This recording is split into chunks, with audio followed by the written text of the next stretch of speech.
इतिहासकारों ने इस युद्ध के अलग अलग नाम दिए हैं। जैसे अबुल फजल जो अकबर का दरबारी इतिहासकार है, इसने अकबरनामा या आईन अकबरी नाम की किताब लिखी। वो इस युद्ध को क्या कहता है, तो कल बताया था मैंने, खमनोर का युद्ध, बदायूनी कहता है गोगुंदा का युद्ध, जमस्टोड कहते हैं मेवाड़ की थर्मोपोली, और आदर्श लाल श्रीवास्तव कहते हैं बादशाह बाग का युद्ध।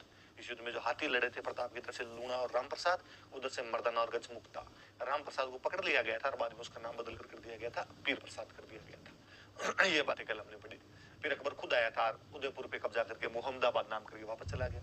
फिर शाहबाज खान को भेजा, उसने 3 हमले किए थे कुंभलगढ़ के ऊपर 77, 78 और 79 में। वो कुंभलगढ़ पर कब्जा भी कर लेता है। प्रताप ने थोड़े दिनों के लिए आवरगढ़ के अंदर अपनी अस्थायी राजधानी बनाई थी।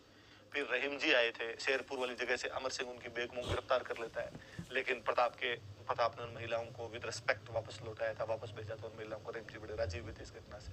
फिर 1582 में दिवेर के युद्ध के अंदर जो मेवाड़ की छोटी सी टुकड़ी ने मुगलों की सेना को हरा दी थी, इवन अमर सिंह ने मुगल सेनापति जो था सुल्तान खान उस तक को मार दिया था। और इसको मेवाड़ का मैराथन कहा गया है जमस्टोड के द्वारा। इसमें ईडर, प्रतापगढ़, बांसवाड़ा की रियासतें साथ देती है इनका।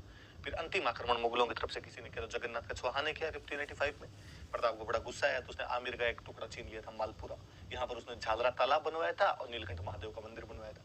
चावंड को अपनी राजधानी के रूप में स्थापित कर लिया था बाद में, और चावंड में चामुंडा माता का मंदिर, महल और बावड़ियां बनवाई थी। यही मेवाड़ की चित्रकला का इंडिपेंडेंट डेवलपमेंट शुरू होता है। उनका मेन पेंटर था, उसका नाम था नासिरुद्दीन। फिर चक्रपाणि मिश्र नाम के एक राइटर थे जिन्होंने 3 किताबें लिखी, राजतिलक पर लिखी राज्याभिषेक, ज्योतिष पर लिखी मुहूर्तमाला, और एक हॉर्टिकल्चर उद्यान विज्ञान पर एक बुक लिखी थी विश्ववल्लभ। फिर हेमरतन सूरी ने एक बुक लिखी थी गोरा बादल चौपाई, जो भामाशाह के छोटे भाई ताराचंद के कहने पर लिखी गई थी।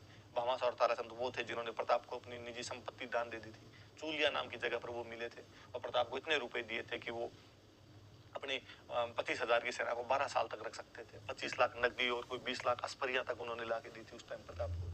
फिर हमने उसके बाद में आगे पढ़ा था कि उनके दरबार में 2 चारण कवि थे, तो माला सांधु और रामा सांधु के नाम बताए थे। प्रताप दानवीर आदमी भी था, उन्होंने सरुलनाथ त्रिवेदी को मंडेर की जागीर दान में दी थी। 1588 का उदयपुर अभिलेख की जानकारी देता है, जिससे पता चलता है कि हल्दीघाटी के आसपास का इलाका हमेशा से प्रताप के पास में रहा था।